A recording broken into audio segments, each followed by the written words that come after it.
Pues vamos a comenzar, aunque vayamos a ese ritmo de trepidante, como hemos venido a aprovechar, vamos a hacerlo.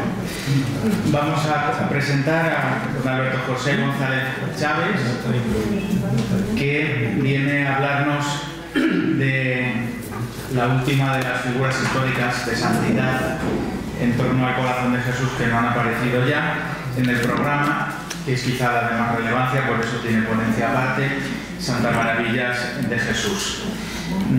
Don Alberto fue ordenado sacerdote en el año 95 por don Marcelo González en Toledo y estudió espiritualidad en el Pontificio Instituto Teresiano. Después se incorporó a trabajar en la Congregación para los Obispos en la Curia Vaticana y se doctoró en Teología Espiritual en la Universidad Regina Apostolorum con la tesis Naturalidad en lo Sobrenatural, influjos configurantes de la fisonomía espiritual de Santa Maravillas de Jesús. Allí obtuvo también un máster en bioética. Fue también en 2011 nombrado capellán de su santidad por el Papa Benedicto XVI y desde el año 2015 desempeña su labor pastoral en la diócesis de Córdoba como delegado de vida consagrada, ¿verdad? Además desempeña esta labor impartiendo diversas ponencias, cursillos, conferencias, ejercicios espirituales en España e Hispanoamérica. Es autor de varios libros geográficos y, entre otros, ha escrito sobre Rafael Merri del Val, la vida del Padre Rubio, Marcelo Espínola y varias publicaciones también, evidentemente, sobre Santa Maravillas de Jesús. Este es el motivo por el que hemos traído. Pues adelante.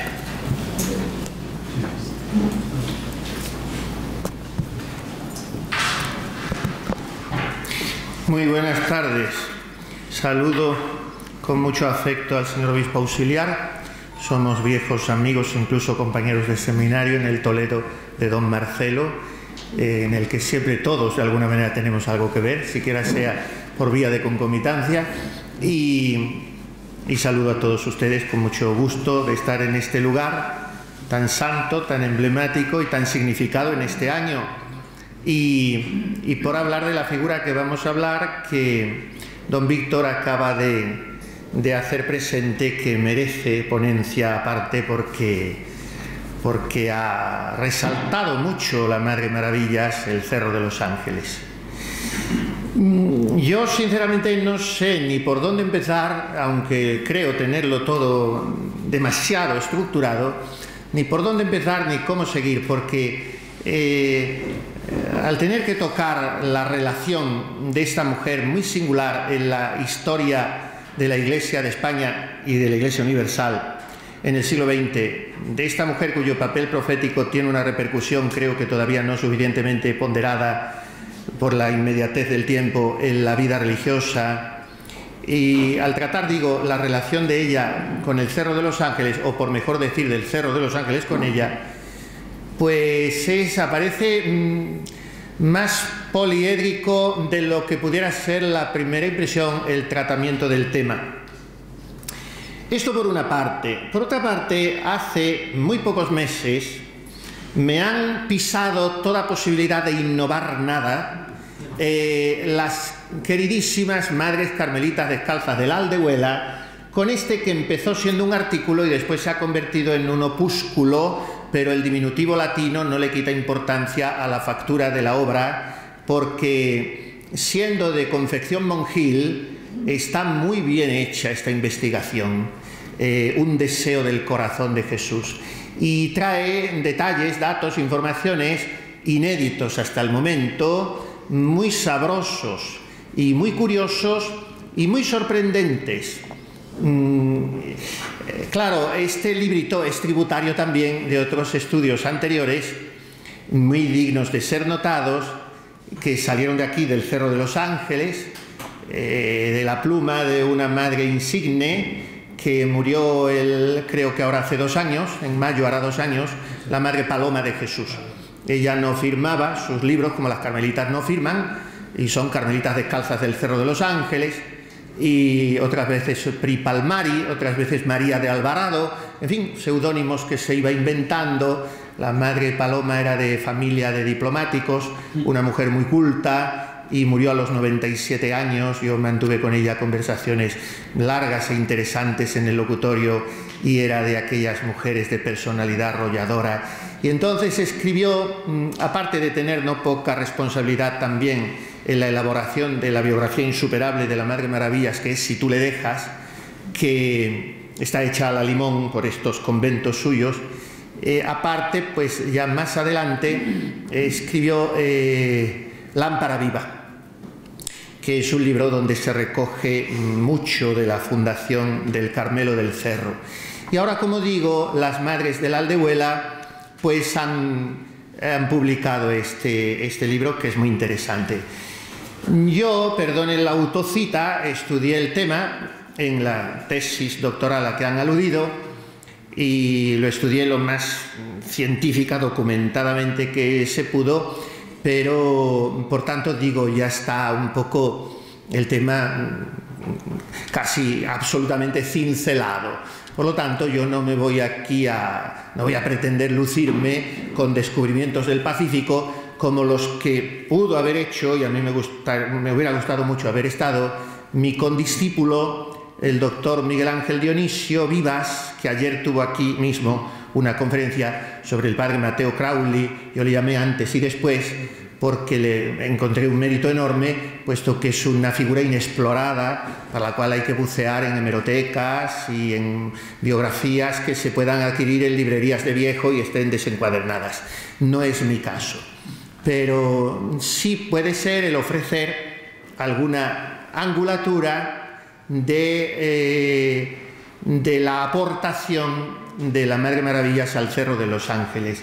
El título de este librito yo lo usé también como título del capítulo correspondiente al tema en la tesis mía doctoral, y es una frase de la propia Madre Maravillas: un deseo del Sagrado Corazón.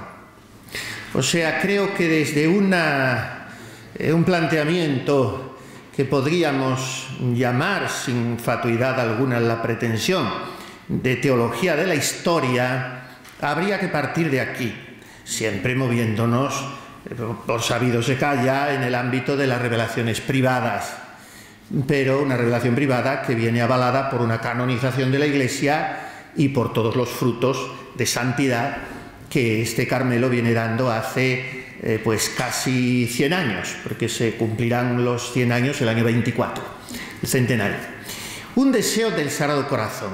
Así es como entiende el traer a un cerro pelado, inhóspito, mal comunicado, porque las 3 leguas que lo separan de Madrid, pues hoy las hacemos o en patinetes eléctricos si estás a la última, o con unos tenis si estás en plan senderismo, que se llama ahora, o carreterismo, no sé cómo se diga.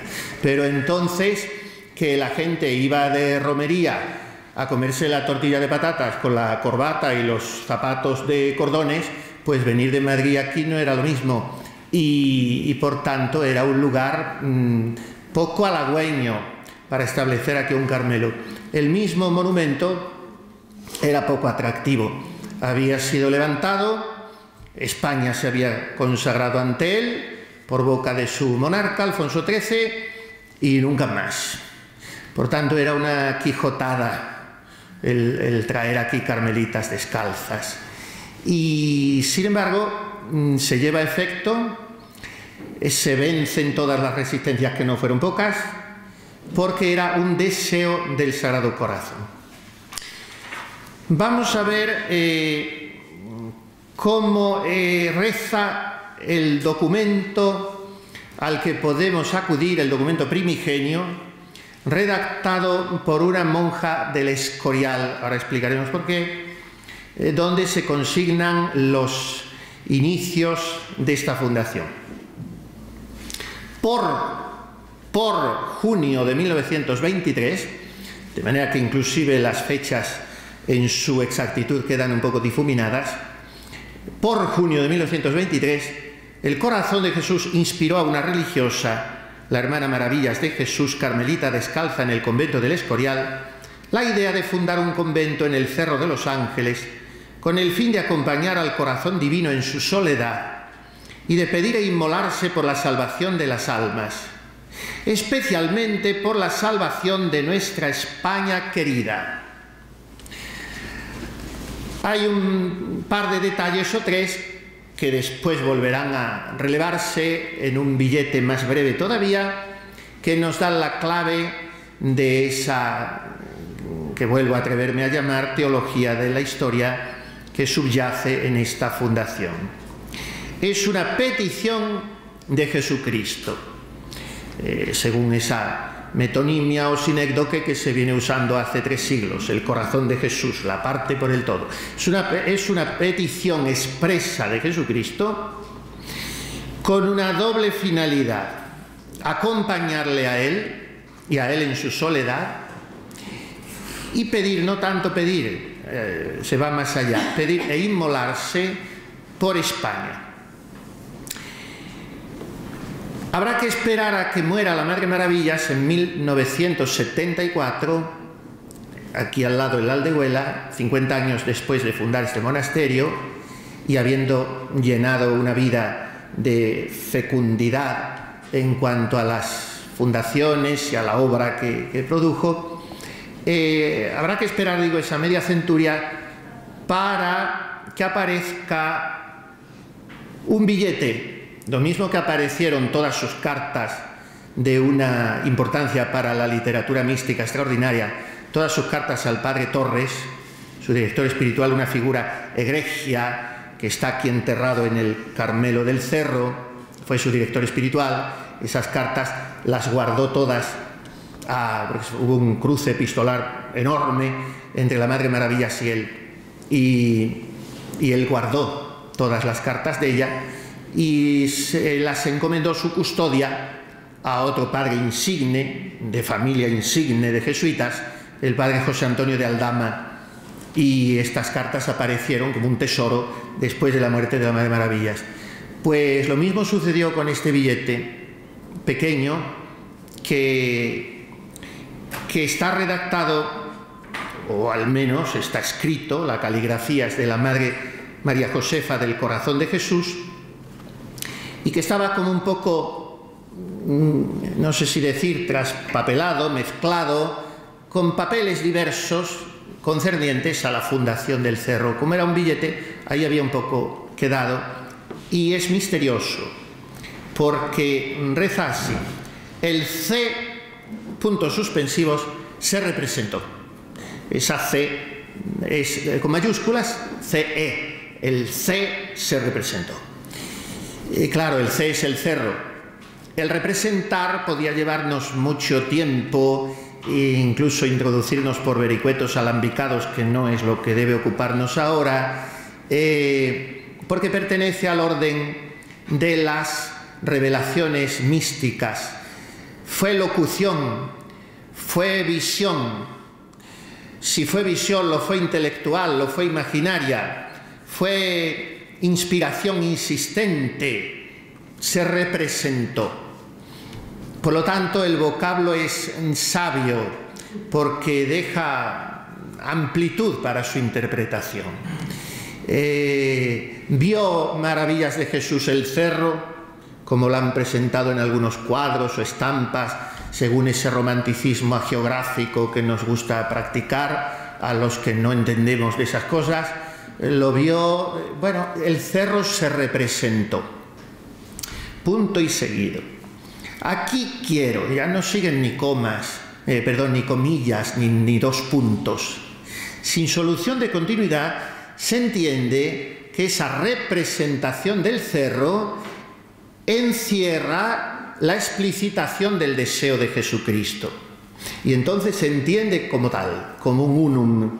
El cerro se representó, aquí quiero que tú y esas otras almas escogidas de mi corazón me hagáis una casa en que tenga mis delicias. Mi corazón necesita ser consolado y este Carmelo quiero que sea el bálsamo que cure las heridas que me abren los pecadores. España se salvará por la oración. Respecto a la primera narración de Rosario de Jesús, Esta de María Josefa, hablamos siempre de religiosas carmelitas descalzas del Carmelo del Corazón de Jesús y San José de San Lorenzo del Escorial, que es de donde surge todo, porque en él había entrado Maravillas de Jesús en 1919, en octubre, pocos meses después de la consagración del cerro, en la que ella no había estado, estaba en Bullas de Murcia, veraneando anticipadamente allí con su familia, era el 30 de mayo, pues todo se cuece en el Carmen del Escorial, pero este billete explicita algunas cosas, porque ya el fin del Carmelo no es solamente acompañar a Jesús en su soledad ni inmolarse por España, que es bastante, sino que hay un ingrediente muy claro, muy obvio, de reparación. Y esa reparación se entiende con unas categorías teológicas muy difíciles de sustanciar si no es desde un punto de vista, un sentimiento, podríamos decir, muy evangélicamente infantil o muy afectivamente esponsal. Esto de consolar a Jesús, que en estricta teología no se podría sostener como tal, sin embargo, se defiende perfectamente desde una vivencia espiritual mística de una Catalina de Siena, de una Teresa de Jesús o de un Francisco de Fátima, que tenía este objetivo primordial en sus visitas al Santísimo. Es una manera de entender la reparación que explica en parámetros ya más estrictamente teológicos muy comprensibles el Papa Pío XI en su encíclica Miserentissimus Redentor sobre la reparación al corazón de Jesús. Me detengo muy poco para apuntar solamente que aquel gran Papa enseña en esa encíclica que nuestra reparación de hoy al corazón de Jesús puede tener el carácter de un consuelo retroactivo, en el sentido de que el Jesús sufriente de Getsemaní recibe el consuelo de un ángel que viene a confortarle para que pueda beber el cáliz. Y ese ángel trae ante la mirada del alma humana de Jesús el consuelo que le van a ofrecer muchas criaturas a lo largo de la historia. Entonces, cuando Jesucristo pide a Santa Maravillas un Carmelo aquí, le dice algo muy atrevido, pero él puede atreverse a todo, claro. Le dice: mi corazón necesita ser consolado. Estoy recordando en este momento un estudio muy interesante, no sé si hay algo mejor, si lo hay yo no lo conozco y conozco, claro, muy pocas cosas, pues un gran maestro de espíritus nos ha dejado hace algo más de un año, el padre Luis María Mendizábal. El padre Mendizábal tiene un artículo muy bien fundamentado que él titula El cuasi sufrimiento de Dios. Sabemos que metafísicamente no se puede hablar de esto. Sin embargo, él lo presenta desde una impostación psicológica, desde la misma impostación del Evangelio de hoy, del padre del hijo pródigo al que, según la traducción nueva de los nuevos libros litúrgicos, leíamos esta mañana que se le conmovieron las entrañas al ver al hijo. Ese splagmizastei griego que se le removió el corazón en el pecho. Pues bien, esta sería la necesidad de consuelo que hace patente el corazón de Jesús cuando pide este Carmelo aquí. Por tanto, se añade el ingrediente de la reparación, se añade lo que podríamos decir el ingrediente del descanso de Jesús. Las carmelitas descalzas hablan mucho de que sus casas tienen que ser Betania para Jesús, y la Santa Madre Teresa, cuando en el libro de la vida habla de lo que el Señor le pide que sea el primer convento de San José de Ávila, dice que ha de ser rinconcito de Dios y paraíso de su deleite. Pues bien, este paraíso de su deleite rima con lo que aquí dice Jesús, que me hagáis una casa en que tenga mis delicias, que mi corazón sea consolado y que este Carmelo sea el bálsamo que cure las heridas que me abren los pecadores. Y por fin, el remate es el mismo de la primera nota de la hermana Rosario, pero este es más vehemente, más enérgico y más contundente, como un aserto incontestable. España se salvará por la oración. Bien, desde entonces, junio de 1923, Maravillas de Jesús, que era Maravillas Pidal y Chico de Guzmán, hija del marqués de Pidal, don Luis Pidal y Mon, fundador junto con su hermano don Alejandro Pidal del famoso partido La Unión Católica, prohombres de la Restauración española. Esto nos llevaría también muy lejos porque la familia tiene una personalidad fortísima en todos sus miembros, Maravillas, dando un mentís sonoro al mundo, había ingresado Carmelita Descalza, ya un poco mayor para aquella época, con 27 años, y llevaba 4 y pico en el Carmelo del Escorial. Ha terminado su noviciado, está en el tiempo de profesión temporal, porque acababa de introducirse en la vida religiosa con el Código Pío Benedictino de 1917, el tiempo de profesión temporal, y por tanto se está preparando para emitir sus votos solemnes. Con lo cual quedaría incardinada definitivamente a ese monasterio y tendría que destinar a él su legítima y toda su herencia. Pues bien, sucede este llamamiento y a partir de él Maravillas no puede desechar en la oración, dirá una de sus grandes colaboradoras, su compañera inseparable durante 40 años, la madre Dolores de Jesús Gandarias y Urquijo, que murió aquí en la Aldehuela, dirá: desde entonces ella no podrá desechar en la oración ese como pinchazo interior que se le había grabado en el alma. No puede desecharlo, pero pasa callada todo ese verano. Y un día de septiembre de 1923, después de comulgar, en esto también hay un paralelismo muy grande con Santa Teresa, porque cuando la santa se decide, urgida por el Señor, a fundar el primer palomarcito descalzo en San José, en Ávila, es también después de comulgar y urgida por el Señor, ese día le promete al Señor decirlo. Pero hay un dato que desde el principio elimina todo vestigio, todo ribete de personalismo en esta obra de Santa Maravillas.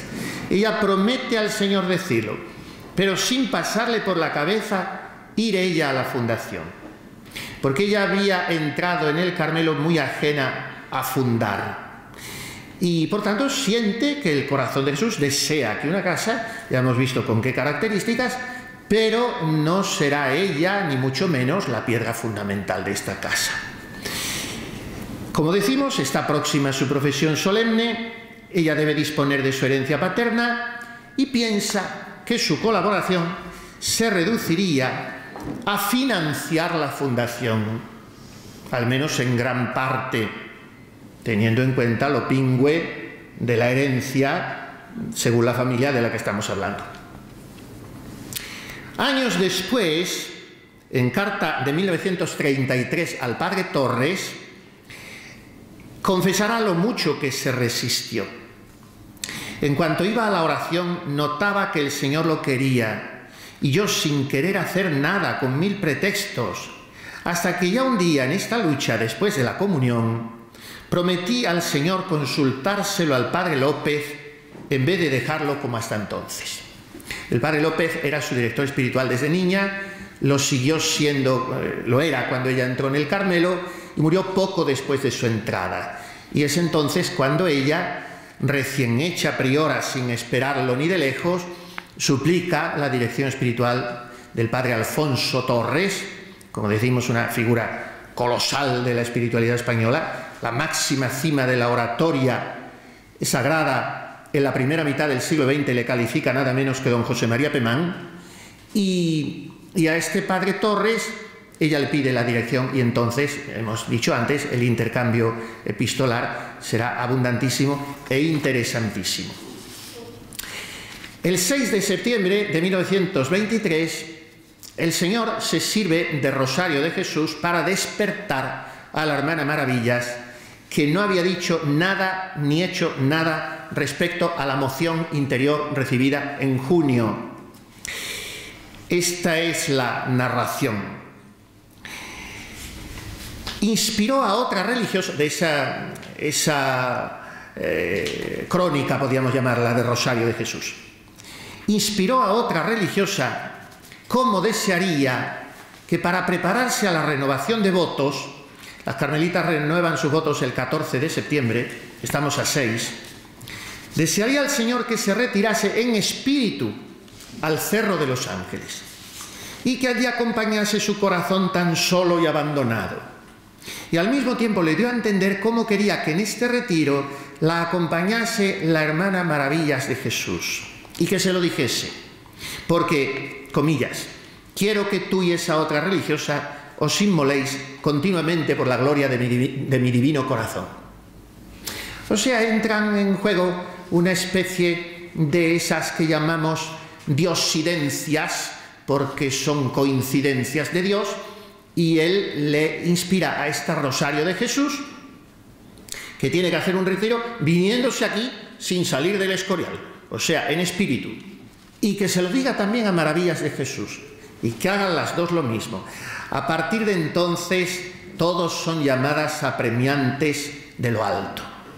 Tanto que cuando, muchos años después, sus monjas pregunten a la ya Madre Maravillas por qué la idea de fundar en el cerro, ella solo sabrá contestar, y me lo han dicho personalmente algunas, porque hay todavía muchas monjas que convivieron con la Madre Maravillas, que con esa humildad suya, si queremos un poquito incluso hasta inexpresiva, era mujer de pocas palabras, mujer que buscaba siempre un perfil bajo, que incluso en el locutorio se escondía un poco, siendo la priora y la fundadora, pues lo único que conseguían sonsacarle sus monjas, a pesar de los sutilísimos ardides femeninos para este logro, era, el Señor me lo pedía a gritos, y de ahí no la sacaba nadie. El Señor me lo pedía a gritos, y ella había resistido mucho, esto siempre le pesaba un poco, entre comillas. O sea, Dios la estaba asediando, y ella temiendo, porque como alma auténticamente espiritual no se fiaba de sí misma, era muy humilde. A este propósito yo diré que he tenido en mis manos una carta manuscrita del padre, otro venerable, otra figura insigne de la orden carmelitana, el padre Valentín de San José, que continuó como director de ella después del padre Torres. Este padre Valentín tenía y tiene aún una sobrina carmelita descalza, ya muy mayor, en un Carmelo, y ella conserva muchas cartas de él, me las ha enseñado. En una de ellas dice: la Madre Maravillas de Jesús es la persona más humilde que yo he conocido en mi vida, de cuantas he tratado. Bueno, pues con esa humildad suya, que era acaso el sello más característico de esta mujer, no se fiaba de sí misma y andaba un poco con temores. Y entonces resulta que durante las comidas en el refectorio, en el monasterio del Escorial, estaba leyendo un libro, no sabemos cuál. Pudiera ser, yo me atrevo a colegir, un libro traducido por las salesas del primer monasterio de Madrid, que había aparecido poco antes, en 1921, de Monseñor Gotei, Vida y obras de Santa Margarita María de Alacoque, en 3 tomos. Y pudiera ser también en 3 tomos la obra del padre Genveux, traducida en 1910 por el padre Luis María Ortiz, El reinado del corazón de Jesús, o la doctrina completa de la beata Margarita María de Alacoque. En ambas obras se trata de aquello a lo que ella se referirá. Este libro se lee en el cerro, en el Escorial, en el refectorio, en las comidas. Años más tarde la Madre Maravillas quiso dar con él, nunca lo consiguió. La edición del segundo que he citado está totalmente agotada. La primera estaba en el cerro, aquí en el cerro, efectivamente, y después de la guerra desapareció todo. Bueno, estamos en el ámbito de las conjeturas. La cosa es que en este libro se decía: los que respondan con generosidad a las inspiraciones divinas tendrán como recompensa su nombre escrito en el corazón de Jesús. Bien, volvamos al monasterio del Escorial. Ha habido elección de priora en agosto de 1922. La comunidad no atraviesa su mejor momento. Hay cierta desestabilización que cristaliza en la elección de una monja santa, pero pusilánime y sin dotes de gobierno, la Madre Margarita. Y era impensable plantearle la empresa de la fundación en el cerro. Entonces, ¿quién era la adecuada para llevarla adelante? Pues era la hija de los barones de Andilla, que era monja en el Escorial y había sido una de las fundadoras, porque el monasterio del Escorial había sido también fundado en 1910, era muy reciente. Esta es la Madre María Josefa del Corazón de Jesús. Había sido maestra de novicias de la Madre Maravillas. Maravillas no podía pensar en hablar con ella porque las carmelitas no pueden hablar a solas. En fin, confluye una serie de circunstancias, que ella y la hermana Rosario son ayudantes de enfermería, la Madre María Josefa está enferma y bueno, el que hace la ley hace la trampa, total, que pueden hablar con ella. Y entonces la Madre María Josefa ve una coincidencia divina en que estén puestas de acuerdo, sin haberlo hablado, Rosario de Jesús y Maravillas, y les recomienda silencio y oración, y consulta a varones, no sé si decirlo de varones hoy, no me vayan a llevar a la cárcel, pero en fin, a personas doctas y experimentadas. Y entonces aquellas tres hijas de Santa Teresa, lo mismo que hacía su Santa Madre, pues buscan a los sacerdotes de más fuste y confianza que podían encontrar. Uno fue el padre Crowley, del que se habló aquí ayer, que tuvo tantísimo que ver en la consagración. Otro fue el padre Torres, al que me estoy refiriendo. Otro fue el padre López, que era el director de Santa Maravillas. Cada una decidió consultar a uno, y uno era el padre Juan Tomás, carmelita descalzo. Y los tres contestan muy favorablemente: muévase, busque apoyo, no se amilane con dificultades, hay que activar algo bueno para el corazón de Jesús. Total, que el padre Torres, como jesuita, es el que más contactos tiene y promete que se va a mover, y el padre Torres contacta con un señor que fue también providencial, que era el vicario general aquí en Getafe del patriarca, como se le decía, Monseñor Eijo y Garay, y el vicario general era don Antonio García y García, que después sería obispo de Tui, al que Lucía de Fátima entregará el recado para los obispos de España, y luego será arzobispo de Valladolid. Todo eso después de haber estado aquí como vicario general de la todavía joven diócesis de Madrid. Y entonces el padre don Antonio García y García allana el terreno con el obispo.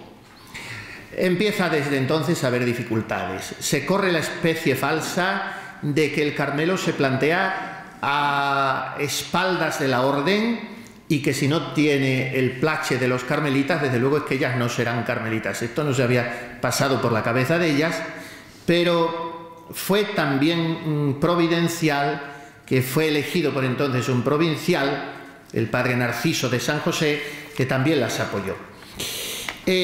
Al final, aquella priora que decimos, de pocos vuelos, se viene a enterar porque lee una carta, asustada por la reacción de la comunidad, manifiesta que no apoyará en modo alguno la fundación, y el prelado tranquiliza a Maravillas sobre la legitimidad de comunicarse con él sin la intervención de la priora.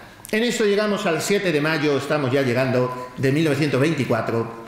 Maravillas Pidal tiene que hacer la renuncia de sus bienes y disponer de la legítima paterna, porque va a hacer la profesión solemne, y si la reservaba para la futura fundación, haría sospechar a la comunidad, de manera que urgía fundar.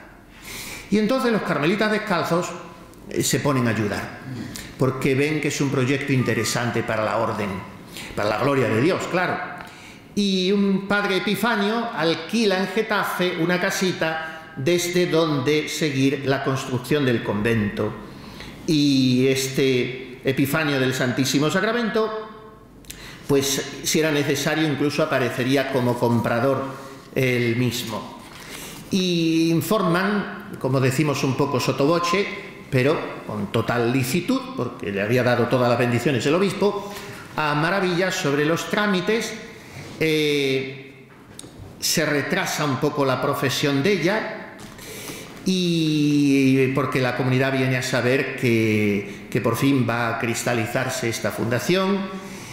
Se lo toman muy a mal, no gusta en el Escorial que salga una parte de la comunidad, eran 4 monjas las que iban a salir, pero sobre todo les disgusta muchísimo perder a la hermana Maravillas, que era la gran promesa, una persona completísima, y la pierden en la comunidad.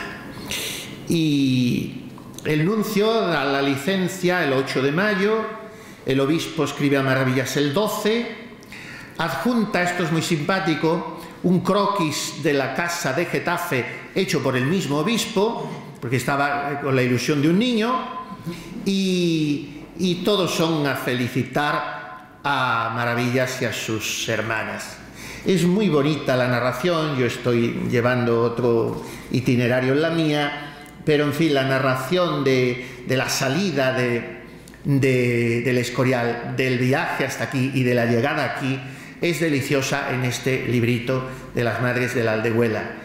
Y bueno, imaginemos 4 monjas, hubieran sido más, pero por esas reacciones y esa incomodidad que se produce en el Escorial no salen más.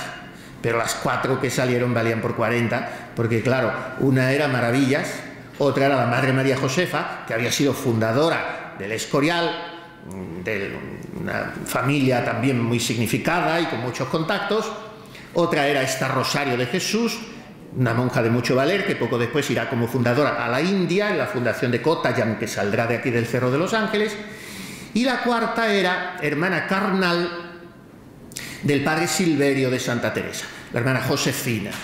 O sea, son por orden, digamos, de importancia, de profesión, María Josefa, Rosario, Josefina y Maravillas, que era la última. Esta Josefina de Santa Teresa, repito, era hermana del padre Silverio de Santa Teresa, que llegará a ser general de la Orden del Carmen Descalzo y su más importante historiador, con su obra magna en 15 tomos, que ocupan el anaquel de una pared completa en todos los Carmelos, Historia del Carmen Descalzo. Bueno, pues este padre Silverio, que morirá girando la visita como general de la Orden en México, y le sustituirá inopinadamente como vicario el reciente beato María Eugenio del Niño Jesús, francés. Bien, este padre Silverio le dice a su hermana Josefina, monja en el Escorial, que quiere que se vaya con Maravillas.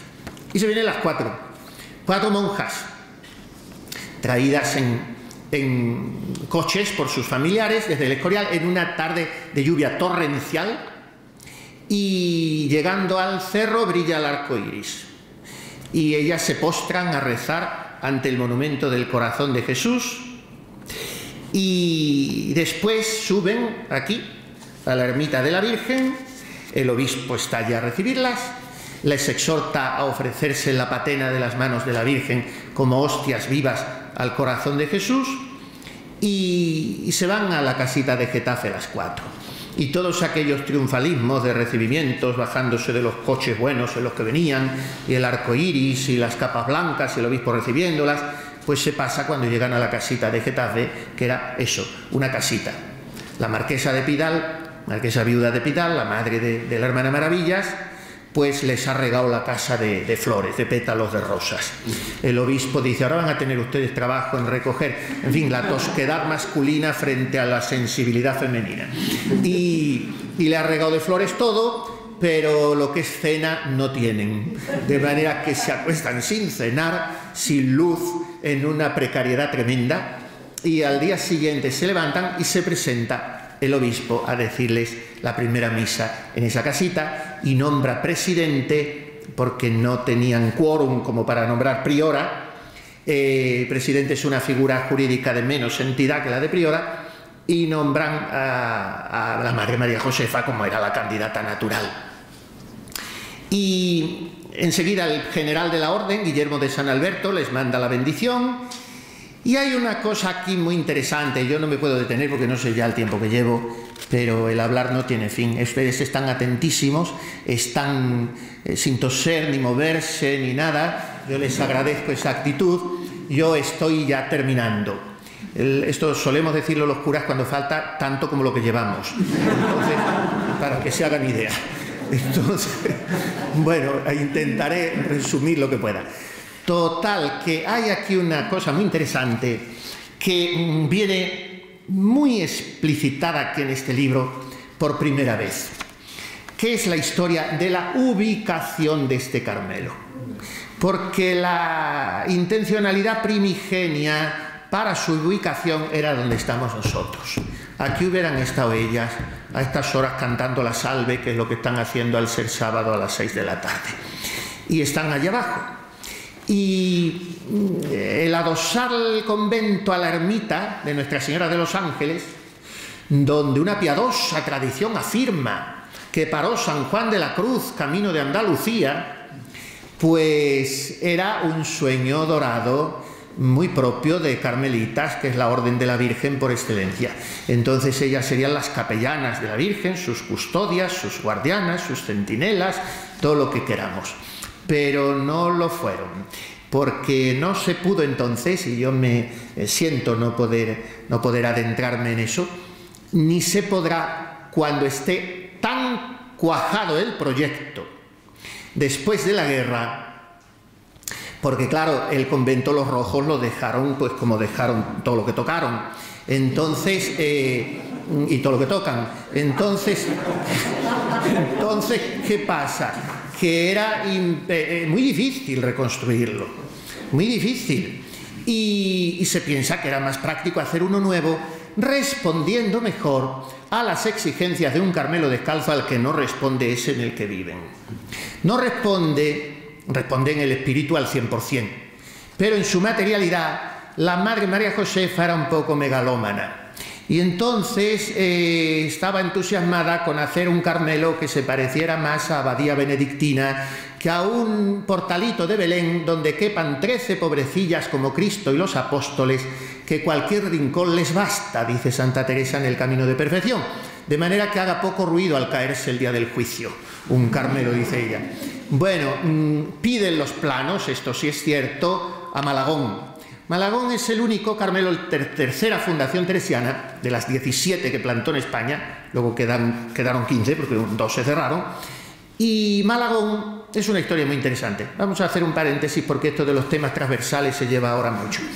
Pues Malagón es otro capricho de una señorona de copete, que era la viuda de Arias Pardo, el mariscal de Castilla. Esta era doña Luisa de la Cerda, que tenía su casa solariega en Toledo, donde doña Teresa de Ahumada va siendo monja de la Encarnación y escribe allí el libro de la vida.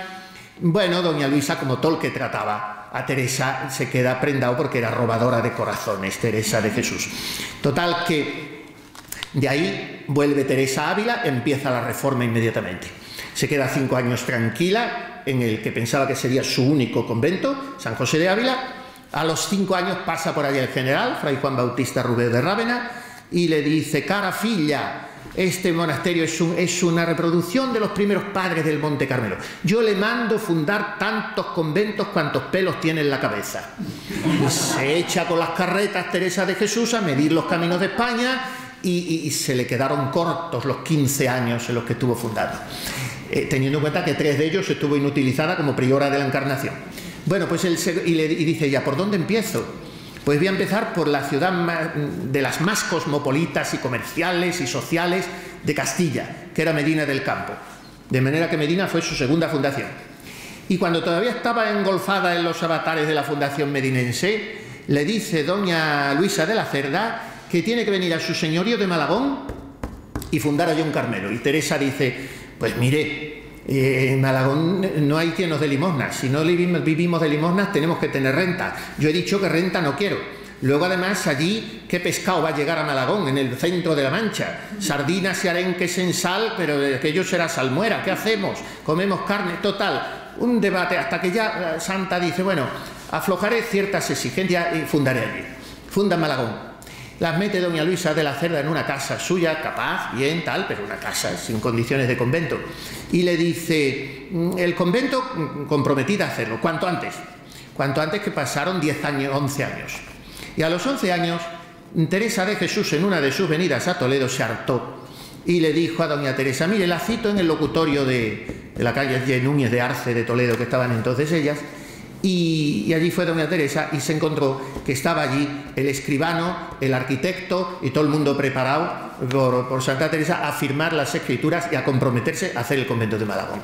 Total, que Santa Teresa, que había entrado en todas sus fundaciones parcheando y pegando casas y como podía, en Malagón hizo un convento a su gusto, lo trazó según las dimensiones y la distribución que debe tener un Carmelo, y por tanto muchísimas de las fundaciones después, más bien modernas, han tomado el modelo de los planos, han pedido los planos a Malagón. El Cerro pidió los planos a Malagón. Fundamentalmente está hecho sobre la plantilla de Malagón. Pero claro, solamente la iglesia, su cúpula, sus tapias, su apariencia externa y muchas otras cosas sobrepasan lo que debe ser la modestia de un Carmelo. Por lo tanto, cuando vuelven, porque ya veo que no me da tiempo y lo tienen ustedes todos aquí escrito y así venden el libro en la aldehuela.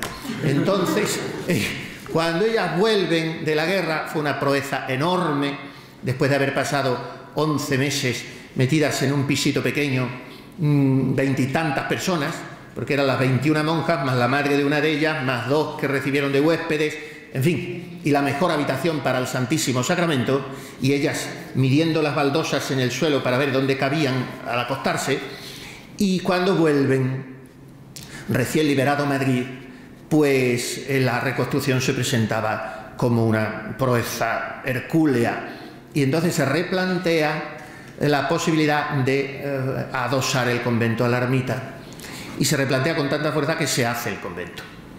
Y como se hace el convento y después a ultimísima hora no se ocupa, y ya en eso no me detengo, en los motivos, pues como Dios nuestro Señor no hace nada al acaso, y ya en su providencia Él estaba viendo medio siglo antes que es que aquí iba a surgir una diócesis nueva que necesitaba un seminario, pues cuando se pone ese seminario se pone en el convento que se había hecho y al que no vinieron las carmelitas en el año 40. Bien, esta historia de la construcción del convento, los tiras y aflojas dentro de una caridad y de una delicadeza exquisita, de súbdita a priori, de maravillas con María Josefa, son muy interesantes, porque se ve la prudencia, la humildad de esta mujer que deseaba un convento pobre y pequeño y que no lo consigue. Incluso el obispo tercia ante la Madre María Josefa y tampoco lo consigue.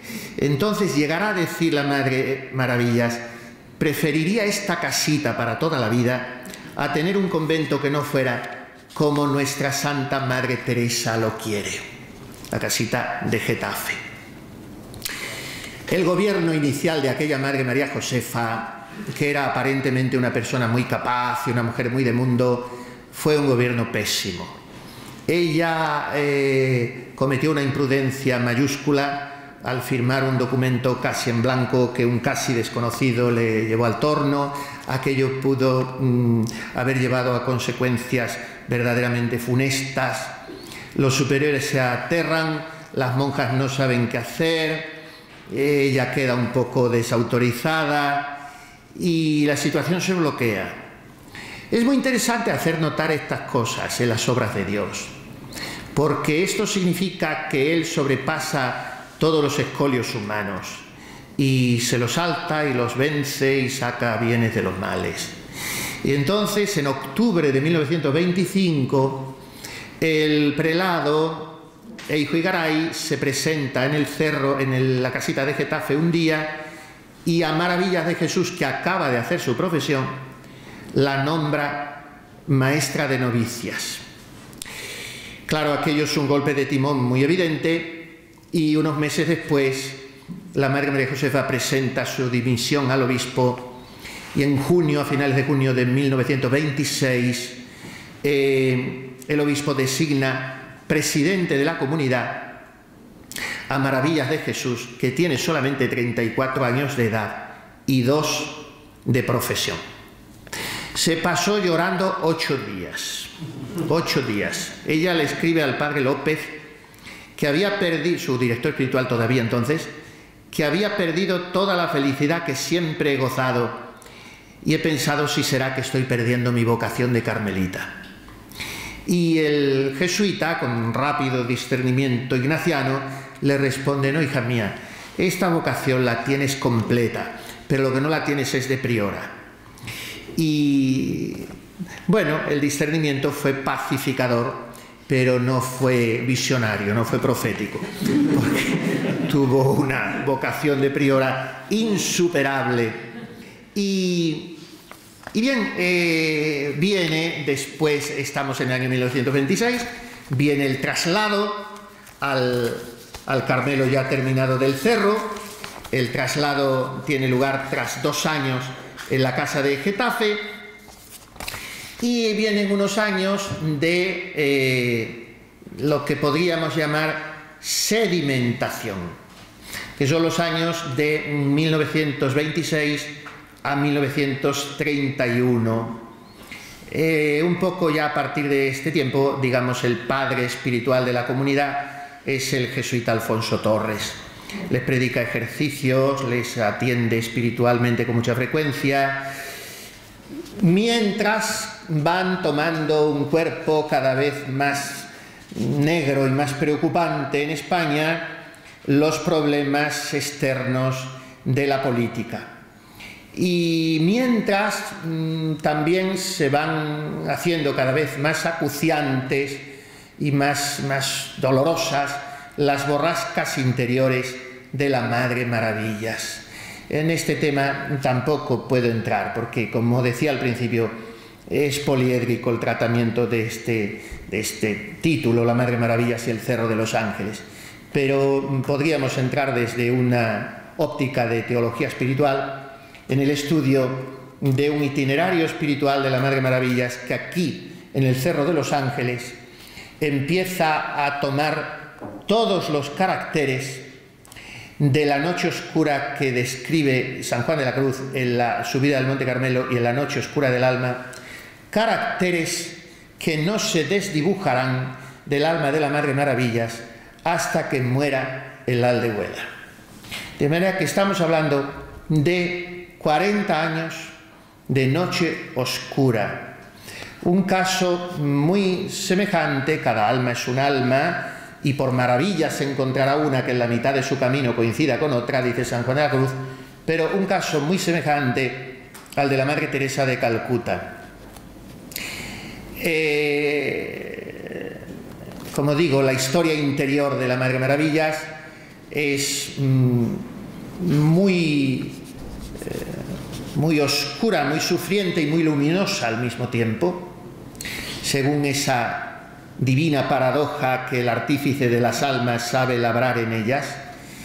Y lo más interesante para nosotros, que miramos desde fuera, es que jamás se traslució esa noche oscura del alma que ella empezó a atravesar aquí, que en algún sentido tuvo que ver bastante con el objetivo del Carmelo, orar por España, inmolarse por España. Y esa inmolación en una carmelita descalza no pasa solo por el frío, por el ayuno, por la soledad, por la clausura, sino que pasa por el dolor lacerante y devorado en soledad del sufrimiento interior, de la ausencia de Dios, y todo eso es una inmolación que la Madre Maravillas vivió al mismo ritmo que iba viviendo una mortificación externa muy exigente, que la hace empezar a dormir en el suelo para también pedir de alguna manera por España y no dejar de hacerlo hasta el día en que murió. de manera que no se quitó el hábito nunca, porque es que dormía con él y dormía en el suelo apoyada en la tarima, y así pasó hasta sus enfermedades. En los Carmelos pequeñísimos y pobres, y por tanto muy desguarnecidos, que fundará en Ávila, en la Moraña de Ávila, en la provincia también de Salamanca, y en Arenas de San Pedro. Bueno, eso unido a los ayunos, a que pide permiso a sus directores espirituales para no beber agua en los veranos de Madrid, aquí en el Cerro, en fin. Bueno, hay una amalgama de la oblación corporal unida al ofrecimiento de la noche espiritual, que es lo que constituye su inmolación, pero con la cautela, bueno, más que cautela, porque en ella todo fluye. Yo, tomando una frase de ella, titulé así mi tesis, Naturalidad en lo sobrenatural, más que cautela, era algo espontáneo, con la actitud permanente de serenidad, de mansedumbre, de sonrisa ecuánime, de acogida permanente, de comprensión indiscriminada hacia todos, que hace que sus monjas, ni aun las que vivieron más íntimamente con ella todos esos años, perciban el menor atisbo de esta noche oscura en una mujer que era el equilibrio personificado, lo cual le ayudará a que después el cerro se convierta en una hoguera de la cual saltan chispas de carmelitanismo auténtico a muchos lugares de España. Yo tengo la impresión que me temía cuando he empezado, que queriendo abarcar mucho, hablando de todas estas cosas y revolviendo aquí folios ya sin saber qué número de página tenían, pues he ofrecido una torpe y desmañada exposición que en un caso así de estar como estamos en familia, pues puede que resulte, ya que no me lo dicen ustedes, me lo digo yo, más atrayente que una cosa de corte academicista. No lo sé. En todo caso, yo agradezco mucho su atención de ustedes, y como estas cosas luego se publican, aunque no las lee casi nadie, pero se publican, pues yo ya ofreceré los folios estos a la publicación. Pero creo que un poco el objetivo principal, no mío, sino de nuestro Señor Jesucristo, he tratado de subrayarlo pobremente. Y volvemos al título. Un deseo del Sagrado Corazón. Este Carmelo del Cerro de los Ángeles, que se funda en una casita de Getafe en 1924, que se inaugura aquí en este monasterio en 1926, que se abandona porque son obligadas las monjas a salir por los milicianos en 1936, que se retoma en 1939, recién liberado Madrid por los nacionales, y que en 1944 ve salir de él a la Madre Maravillas de Jesús para fundar en Mancera, seguir fundando en Duruelo, en Arenas de San Pedro, en muchos sitios, y que después contempla en la lontananza de poco más de una legua a la Madre Maravillas viejecita encorvada sobre su cachava, recorriendo poquito a poco la huerta del Carmelo de la Aldehuela, que es el último que funda aquí al lado y en el que vivirá 13 años escasos. Pues este Carmelo del Cerro, que vive todo eso, que ve todo eso, donde se amasa entonces y se sigue amasando hoy tanta santidad, es un deseo del corazón de Jesús.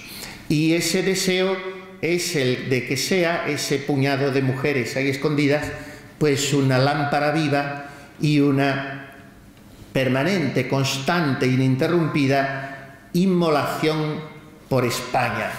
Me parece entonces que la mejor manera de concluir estas palabras que he tratado de enjaretar es repetir la inspiración que recibió la Madre Maravillas y que después la hermana Rosario y la Madre María Josefa anotaron en ese billete al que me refería.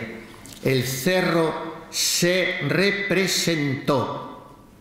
Aquí quiero que hagáis una casa donde mi corazón tenga sus delicias. Mi corazón necesita ser consolado, y este Carmelo quiero que sea el bálsamo que cure las heridas que me abren los pecadores. España se salvará por la oración. Muchas gracias.